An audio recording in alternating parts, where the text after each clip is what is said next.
আউযু বিল্লাহি মিনাশ শাইতানির রাজীম। আল্লাহ বলেন, ইন্না নাহনু নুহিল মাউতা, নিশ্চয়ই আমি মৃতকে জীবিত করি। ওয়া নাকতুবু, এবং আমি লিখে নেই, মা কদ্দামু, যা সে আগে প্রেরণ করেছে, ও আসারাহম, এবং যা সে পশ্চাতে রেখে আসছে। তা আল্লাহ তাআলা এই লেখাটা তার মনোনীত ফেরেশতা কিরামান কাতিবিনের মাধ্যমে এটা আল্লাহ তাআলা রেকর্ড করে নিচ্ছেন। তাই আল্লাহ বলেন, ইন্না নাহনু নুহিল মাউতা, নিশ্চয়ই আমি জীবিত করব মৃতকে, এবং আমি লিখে নিচ্ছি মা কদ্দামু, যা তারা অগ্রপ্রবণ করছে। আমরা এখন যেগুলি মৃত্যুর আগে আমল করছি, এগুলি সবই তো আমাদের আগে প্রেরিত হচ্ছে। আগে আল্লাহ মানে সকাল সন্ধ্যা এটা আল্লাহর কাছে ফেরেশতারা নিয়ে যাচ্ছে, কিরামান কাতিবিন ফেরেশতারা নিয়ে যাচ্ছে। তা আল্লাহ বলেন, নাকতুবু, আমি লিখে নিচ্ছি যা তারা অগ্রে প্রেরণ করেছে এবং যা তারা পিছনে রেখে আসছে। পিছনে রেখে যাওয়া, দেখেন এই আল ইহসান প্রতিষ্ঠান, এই প্রতিষ্ঠানটা যারা করেছে, মৃত্যুর পরেও এই প্রতিষ্ঠানটা আল্লাহর ইচ্ছে থাকবে, এই মসজিদ থাকবে। কাজে এইটা তাদের রেখে যাওয়া, এবং এইটার উপরে তারা অনেক সওয়াব আল্লাহর কাছ থেকে লাভ করবে। যে এই প্রতিষ্ঠানে যারা লেখাপড়া করছে, তারপরে এই ছাত্রদের ছাত্র, আবার এরা আবার শিক্ষক হবে। এই এখন এই কচি কচি বাচ্চারা এরাও শিক্ষক হবে, আবার কত প্রতিষ্ঠান হবে রসিলায়। এভাবে যে একটা সিলসিলা কিয়ামত পর্যন্ত চলবে, এই জন্য এই প্রতিষ্ঠানের যারা প্রতিষ্ঠাতা আসার, এরা পিছনে রেখে গেছেন, এই সবটা তারা পাবেন। এটা বিরাট ব্যাপার। ঠিক এমনিভাবে যে একটা সিনেমা হল করে গেছে, সে একটা নাটকের মঞ্চ করে গেছে, একটা সার্কাস পার্টি করে গেছে, একটা যাত্রা পার্টি করে গেছে, এটাও তো সে রেখে মারা গেছে। এখন সে পাবে ওইগুলির যত অপকর্ম, সমস্ত অপকর্মের একটা ভাগ, প্রত্যেকটা লোকের অপকর্মের একটা অংশ ওই প্রতিষ্ঠান যে গড়েছে তার আমলনামায় লেখা থাকবে। তো কত পাপের বোঝা তার হবে দেখেন। যে কদ্দামু আসারাও, এই দুটো জিনিস, যারা এই ভালো জিনিস পিছনে রেখে চলে যায়, তাদের আমলনামায় কত ন্যাক জমা হবে আপনি হিসাব করে দেন, হিসাব করা যায় না। আবার তার বিপরীতে যারা খারাপ জিনিস পৃথিবীতে রেখে বিদায় হয়ে যাচ্ছে, তাদের আমলনামায় কত খারাপ যে জমা হবে, এটা শেষ করা যায় না। এই ব্যাপারে আল্লাহ রসুলের অসংখ্য হাদিস আছে। আল্লাহ রসুল হাদিসের মাধ্যমে এগুলো বলেছেন যে এগুলির সব তোমরা পরকালে পাবে, এবং যারা অপকর্ম করছে তাদের পাপের বোঝাও, যারা ফাউন্ডার, খারাপ প্রতিষ্ঠানগুলির প্রতিষ্ঠাতা, তাদের আমলনামায় তাদের পাপ আসবে। কিন্তু এর মানে যারা পাপ করেছে তাদের পাপ মোটেও কমবে না, তাদের পাপও তারা পুরো ভোগ করবে। আর যে এটার প্রতিষ্ঠাতা, তার আমলে এক ভাগ আসবে। আর নেকামলের ক্ষেত্রেও এই নেকামল এই প্রতিষ্ঠানের প্রতিষ্ঠাতারা পাবে, এর মানে এই নয় যে এরা পাবে না। যারা এটার উপরে পড়াশোনা আমল করছে তারাও পূর্ণাঙ্গভাবে আল্লাহর কাছে পাবে, আর একাংশ আবার এর ফাউন্ডার যারা, প্রতিষ্ঠাতা যারা, তারা এটা পাবে। এটা সরাসরি আল্লাহ কোরআনে আমাদেরকে জানিয়ে দিয়েছেন। কাজেই মানুষের জীবনে ধন সম্পদ আল্লাহই দেয়, কিন্তু এই ধন সম্পদ কোন পথে ব্যয় করলে কি হবে, এই পরামর্শটা আল্লাহ দিয়েছেন। সম্পদও তার, পরামর্শও তার পরামর্শ গ্রহণ করলে আমরা অবশ্যই আখিরাতে সন্তুষ্ট থাকব। কোনো কোনো তাফসিরে এই ওকাদ্দামু আসারমের কথা বলা হয়েছে। আসার মানে পদচিহ্ন, আসার পদচিহ্নেরও ঠিক। কোনো কোনো তাফসির কাউকে বলেন আসারম মানে পদচিহ্ন, অর্থাৎ একটা মানুষ, আপনারা কেউ কেউ রাজশাহী শহর থেকে এখানে আসছেন, তো এই যে আপনার পথটা অতিক্রম করা, তো আগে তো এরকম গাড়ি ঘোড়া ছিল না, মানুষ হেঁটে হেঁটেই আসতো। এই জন্য আল্লাহ রসুলের হাদিস আছে, আলজিমু দিয়ারাকুম তুক্তাবু আসারকুম, অর্থাৎ যাদের বাড়িঘর মদিনা মসজিদে দূরে ছিল। একটা হাদিস আছে, খালাতেল বেকাও হাওলাল মসজিদ, মদিনার মসজিদের পাশে একটা জমিন খালি হয়েছে, ফাঁকা হয়েছে। তখন বনু সালেমা, এই গোত্রটা মদিনার মসজিদ থেকে অনেক দূরে তাদের বাড়িঘর। তখন তারা বলল, ইয়া রাসূলুল্লাহ, এই মদিনার মসজিদের কিনারায় যে জায়গাটা ফাঁকা হয়েছে, এখানে আমরা বাড়িঘর করি। আগে যুগে তো যে যেখানে বসবাস করতো ওইটাই তার বাড়ি, কোনো দলিল দস্তাবেজ রেকর্ডটাকাটি ওগুলা কিছু ছিল না। আমাদের পার্বত্য চট্টগ্রামও তো এই অবস্থাটা ছিল। তো ওই সাহাবীরা বললেন যে, ইয়া রাসূলুল্লাহ, আমরা কি এই খালি জায়গাটা আসবো কি? তখন আল্লাহ রাসূল বললেন, আলজিমু দিয়ারাকুম তুক্তাবু আসারকুম, তোমরা তোমাদের বাড়িঘরে অবস্থান করো, তোমাদের প্রত্যেকটা পদচিহ্নের বিনিময়ে তোমাদের উপরে আল্লাহ তাআলা নেক লিখে দিবেন, তুক্তাবু আথারকুম, তোমাদের পদচিহ্নে তোমাদের জন্য নেকামল লেখা হবে। এটা আল্লাহ রাসূল এই হাদিস আমাদেরকে বলেছেন, এটা সত্য। এখন এইখানে অবস্থানরত যারা স্থানীয়, তারা আপনারা মসজিদে আসছেন, তারাও সব পাবেন। আর রাজশাহী থেকে যারা আসে, আরও দূর থেকে যারা আসে, কেউ ঢাকার থেকে আসে, বিভিন্ন দিক থেকে আসে, কিন্তু তারাও তাদের এই দীর্ঘ পথ অতিক্রম করার যে একটা কষ্ট, এটা সব তারা পাবে। তো এই আসারাহুমের অর্থ অনেকে এ কথাও বলেছেন। আল্লাহ বলেন অকুল্লা শাইইন আহসাইনাহু ফি ইমামিম মুবিন, প্রত্যেক বস্তু আমি সুমার করে রেখেছি, আমি একটা করে রেখেছি একটা স্পষ্ট কেতাবে। ইমামে মুবিন মানে একটা পরিষ্কার একটা পুস্তক, লেখক সেটা লেখার একটা বই, সেটা হচ্ছে আমাদের আমলনামা। আল্লাহ বলেন প্রত্যেকটা বিষয় আমি তোমাদের আমলনামায় আমি গুছিয়ে রেখেছি, সুমার করে রেখেছি, কোনো রকম ভুল ভ্রান্তি নাই।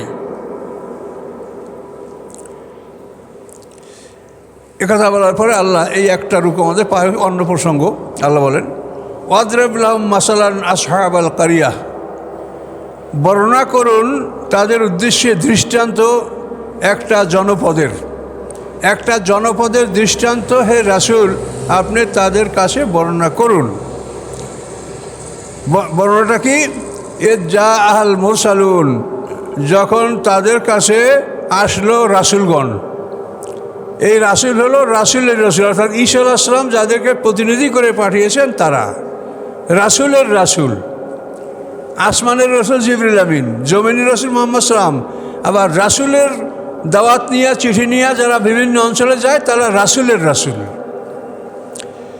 তো আল্লাহ বলেন যখন ওই জনপদে রাসূলগণ এসেছিলেন, ইজ আরসালনা আলাইহিম ইসনাইন, আল্লাহ বলেন যখন আমি পাঠিয়েছিলাম তাদের কাছে দুজন, সাদেক সুদুক নামে দুইজন রাসূল ঈসা আলাইহিস সালামের প্রতিনিধি তাদের কাছে আসছিল। এনতাকিয়া শহর, এই শহরটা হলো সিরিয়ার এনতাকিয়া শহর। এখানে তাফসীরকাররা অনেক তাফসীর লেখেন যে এটা ঈসা আলাইহিস সালাম পৃথিবীতে থাকাকালীন অবস্থায় তিনি পাঠিয়েছিলেন। আবার কারো মতে যে ঈসা আলাইহিস সালাম আসমানে চলে যাওয়ার পরে এই ঘটনা ঘটেছে। ঈসা আলাইহিস সালাম আসমানে চলে যাওয়ার পরে কোনো এক রাত্রে তিনি আবার ফিরে এসছেন, তাফসীরে বলা আছে। এসে তার সমস্ত হাওয়ারিদেরকে ডেকেছেন, ডেকে তাদেরকে কর্মবন্টন করে দিয়েছেন যে তোমরা এই এলাকায় এই লোক তোমরা কাজ করবে। এভাবে তিনি কর্মবন্টন করে দিয়েছেন এবং তাদের জন্য তিনি খাবার আয়োজন করেছেন, মায়ের সাথে দেখা করেছেন। এভাবে তাদেরকে খাওয়া দাওয়ার পরে ঈসা আলাইহিস সালাম নিজ হাতে তাদের হাত ধুয়ে দিয়েছেন এবং রুমাল দ্বারা হাত মুছিয়ে দিয়েছেন এবং বলছে যে তোমরা জনগণের সেবা করবে। এই কথা উপদেশ দেওয়ার পরে কর্মবন্টন করে তিনি আবার তার যথাস্থানে চলে গেছেন আল্লাহর হুকুমে। এরকম বিবরণ আছে। এগুলো হতে পারে। তা দেখেন খ্রিস্টান জাতি তারা আমরা ধর্মীয় দিক থেকে আমাদের প্রতি বিদ্বেষ পোষণ করবে, এটা তো স্বাভাবিক, কিন্তু তারপর একটা সেবামূলক কাজে যে অংশগ্রহণ করা, এটা কিন্তু তারা যথেষ্ট অন্য জাতির থেকে তারা অগ্রণী হয়ে আছে। এই যে সেবা, ঈসা আলাইহিস সালাম তাদেরকে খাওয়ানো দাওয়ানোর পরে হাত ধুয়ে হাত মুছিয়ে দিয়ে তারা বলছেন তোমরা মানুষের সেবা করবে। এই সেবার কাজে কিন্তু খ্রিস্টানরা তাদের একটা সেবার জন্য একটা বিরাট বাজেটও আছে এবং তাদের একটা পরিকল্পনা আছে এবং সেবা তারা করছে। তো আল্লাহ বলেন এজ আরসালনা আলাইহিম ইসনাইন, আমি যখন তাদের প্রতি দুজন রাসূল পাঠালাম, সাদেক এবং সুদুক, ফাকাজ্জাবুহুমা, তারা ওই দুইজন রসুলকে অস্বীকার করলো। এই দুইজন রসুলকে তারা অস্বীকার করলো। অস্বীকার করার পরে ফাআজ্জাজনা বিসালিসিন, আমি তাদেরকে শক্তিশালী করলাম তৃতীয় রাসূল দ্বারা। তৃতীয় রাসূলের নাম হচ্ছে শামুনের সাফা। এই শামুনের সাফা তৃতীয়, তাকে দিয়া দুজনের সাথে তৃতীয়জন পাঠিয়ে আল্লাহ তাআলা তাদেরকে শক্তিশালী করলেন। ফকালু, অতঃপর তারা বললেন ইন্না ইলাইকুম মুরসালুন, নিশ্চয়ই আমরা তোমাদের প্রতি প্রেরিত রাসূল। আমরা ঈসা আলাইহিস সালামের পক্ষ থেকে আমরা তোমাদের কাছে প্রেরিত রাসূল। তারা বলল মা আনতুম ইল্লা বাশারুম মিসলুনা, তোমরা আমাদের মতো মানুষ ছাড়া কিছুই না, তোমরা তো আমাদের মতো মানুষ, তোমরা রাসূল দাবি করছো কেমন করে? ওমা আনজালার রহমানু মিন শাই, রহমান কোনো কিছু নাজিল করেন নাই, দেখেন, রহমানকে কিন্তু বিশ্বাস করে, কিন্তু তার হুকুম আদেশ এগুলো বিশ্বাস করা হচ্ছে না। সারা পৃথিবীতে আপনি একটা মানুষ খুঁজে পাবেন কি না বলা যায় না যে আল্লাহকে বিশ্বাস করে না, আল্লাহর অস্তিত্বে বিশ্বাস করে সব, হিন্দু মুসলমান খ্রিস্টান বলতে সব। কিন্তু সমস্যা হলো যে আল্লাহর কথা শুনবো না, আমরা কথা শুনবো ও সে যে বলে যা বলে তাই শুনবো এবং সেটি নিয়ে আমরা আপনার তর্ক লিপ্ত হব। কিন্তু আল্লাহকে বিশ্বাস করি কিন্তু আল্লাহর কথা আমরা শুনি না। আমাদের সমস্যা হলো এটাই সারা পৃথিবীব্যাপী। এ নান্তমিল্লা তাকরিবুন, তোমরা মিথ্যাবাদী ছাড়া আর কিছু নাও। কলু, তখন এই রাসূলগণ বললেন, রব্বুনা ইয়ালামু, আমাদের রব জানেন, ইন্না ইলাইকুম লামুরসালুন, নিশ্চয়ই আমরা তোমাদের প্রতি প্রেরিত রাসূল, আমরা মিথ্যাবাদী নই, আমরা ঈসা আলাইহিস সালামের পক্ষ থেকে তোমাদের কাছে প্রেরিত রাসূল। ওমা আলাইনা ইল্লাল বালাগুল মুবিন, এবং আমাদের উপর অন্য কোনো দায়িত্ব নাই স্পষ্ট প্রচার করে দেওয়া ছাড়া। শুধু প্রচার করে দেবে, এটা আমাদের দায়িত্ব, তোমরা গ্রহণ করবে কি করবে না সে দায়িত্ব আমাদের নয়। কলু, জাতি বলল, এই রোমের এই সম্রাটের নাম ছিল এন্তাখিস, তাফসীরে লেখা আছে। এই সম্রাট এন্তাখিস এবং তার সঙ্গী সাথীরা বলল, ইন্না তাতাইয়ারনা বিকুম, আমরা মনে করি যে তোমরা হচ্ছে আমাদের সমাজে একটা কুলক্ষণ, অমিনাশ, তোমাদের কারণে বিপদ আপদ হয়, অশান্তি আসে। ইন্না তাতাইয়ারনা বিকুম, আমরা তোমাদেরকে আমাদের এই জাতির কুলক্ষণ হিসাবে আমরা মনে করছি। লাল্লাম তান্তাহু, যদি তোমরা ফিরে না আসো, তোমরা যে প্রচার করছো এই প্রচার থেকে যদি তোমরা বিরত না হও, লা নারজুমান্নাকুম, অবশ্যই আমরা তোমাদেরকে প্রস্তর আঘাতে হত্যা করব। অলেয়া মাসান্নাকুম, অবশ্যই স্পর্শ করবে তোমাদেরকে মিন্না, আমাদের পক্ষ থেকে আযাবুল আলিম, বেদনাদায়ক শাস্তি। এই কথা বাদশা এন্তাখিস এবং তার সাথীরা বলল। কলু, রাসূলগণ বললেন, তায়রুকুম মাআকুম, তোমাদের দুর্ভাগ্য, তোমাদের মানে অশুভ লক্ষণ, মাআকুম, এটা তোমাদেরই সাথে, তোমাদের দুর্ভাগ্য, তোমাদের খারাপ পরিণতি, তোমাদের কুলক্ষণ, এটা তোমাদেরই সাথে। আইন যুক্কেতুম, তোমাদেরকে উপদেশ দেওয়া হচ্ছে, এটা কি কুলক্ষণ? তোমাদেরকে ভালো কথা বলা হচ্ছে, এটা কি কুলক্ষণ? ওনারা প্রশ্ন করলেন। বলেন, তুম কওম মুসরিফুন, বরং তোমরা একটা সীমা লঙ্ঘনকারী জাতি। এভাবে বাসেন তাকিস এবং তার সাথীদের সাথে এই তিনজন রাসূলের তর্ক বিতর্ক হচ্ছিল।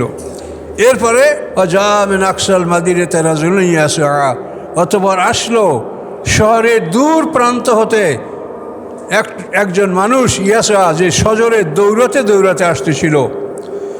আর সে কি বলল? কলা, সে বলল, ইয়া কওমে, হে আমার জাতি, ইত্তাবিউল মুরসালিন, তোমরা এই রাসূলদের আনুগত্য করো। ইত্তাবিউ মান লা ইয়াসআলুকুম আজরা, তোমরা অনুকরণ করো তাদেরকে যারা তোমাদের কাছে কোনো বিনিময় চায় না। অহম মুহতাদুন, এবং তারা সৎপথপ্রাপ্ত। তো এই লোক দূর শহরের দূর প্রান্ত থেকে আসলো। এই লোকের নাম হচ্ছে হাবিবে নাজ্জার। নাজ্জার মানে কাঠমিস্ত্রি। তো এই হাবিবে নাজ্জারের কাছে যখন এই প্রথম দুইজন যারা আহ্বানকারী, ওরা হাবিবে নাজ্জারের কাছে দাওয়াত দিছিল, তখন হাবিবে নাজ্জার জিজ্ঞাসা করছিলেন যে তোমরা যে রাসূল, তোমাদের কাছে কি আলামত আছে, কি তোমাদের কাছে প্রমাণ আছে? তখন তারা বললেন যে আমরা অসুস্থ মানুষকে সুস্থ করতে পারি আল্লাহর হুকুমে, কুষ্ঠরোগ ভালো করতে পারি, যারা জন্মান্ধ চক্ষু নাই তাদেরকে আমরা চক্ষু দান করতে পারি আল্লাহর হুকুমে। তো এই সমস্ত কথার পরে হাবিবে নাজ্জার বলে যে আমার একটা ছেলে বহুদিন পর্যন্ত অসুস্থ, আমি তার চিকিৎসার জন্য অনেক কিছু করেছি, কিন্তু সে সুস্থ হয় না। তো তোমরা আমার সেই ছেলেকে ভালো করে দিতে পারবে? ওনারা বলেন যে আমাদেরকে তার কাছে নিয়ে যাও। তখন এরা গেলেন এবং গিয়া তার গায়ে হাত বুলালেন এবং মুহূর্তের মধ্যে ছেলেটা সম্পূর্ণ সুস্থ হয়ে গেল।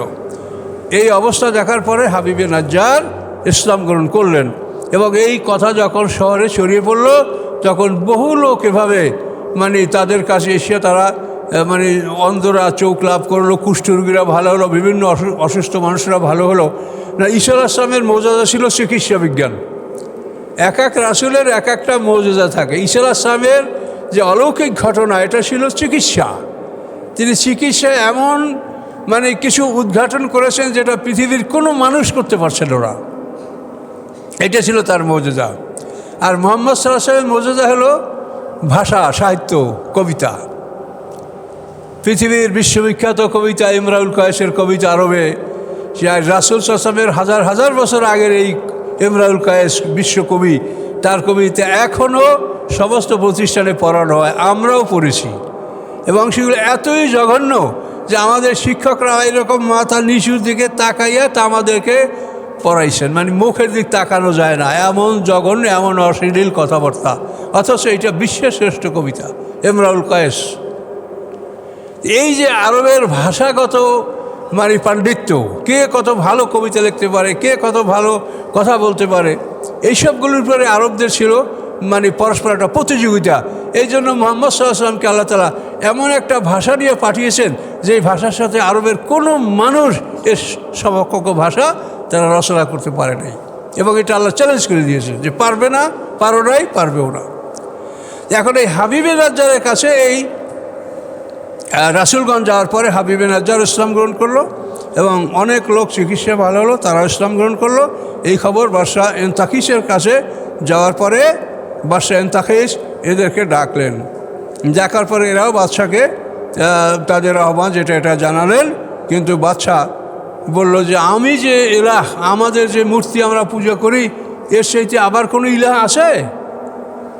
তো ওনারা বলেন অবশ্যই এমন রব আছে যিনি সব কিছু করতে পারেন, মৃত্যুকে জীবন দান করেন, তিনি সব কিছু করতে পারেন, কিন্তু তোমাদের ইলাহগুলো তো কিছু করতে পারে না। কিন্তু তারা এদের কথা শুনতে ছিল না। এই মুহূর্তে হাবিবে নাজ্জার দৌড়ে আসতেছিলেন তার অঞ্চল থেকে। ওয়াজামে নাকশাল মাদিনা, এই লোকটা হলো হাবিবে নাজ্জার। তো হাবিবে নাজ্জার উনি এসে তাদের পক্ষ সমর্থন করলেন এবং এই ঘটনা ঘটার পরে বাদশাহ ক্ষিপ্ত হয়ে তাদের সবাইকে ওইখানে বসে এমনভাবে বাদশাহ এবং তার লোকজন মারপিট শুরু করলো যে এদেরকে ওখানে বসে মানে লাথি গুতা পিটান মেরে এই মানুষগুলো ওখানে বসে তারা সবাইকে হত্যা করে ফেলল। ইন্না লিল্লাহি ওয়া ইন্না ইলাইহি রাজিউন।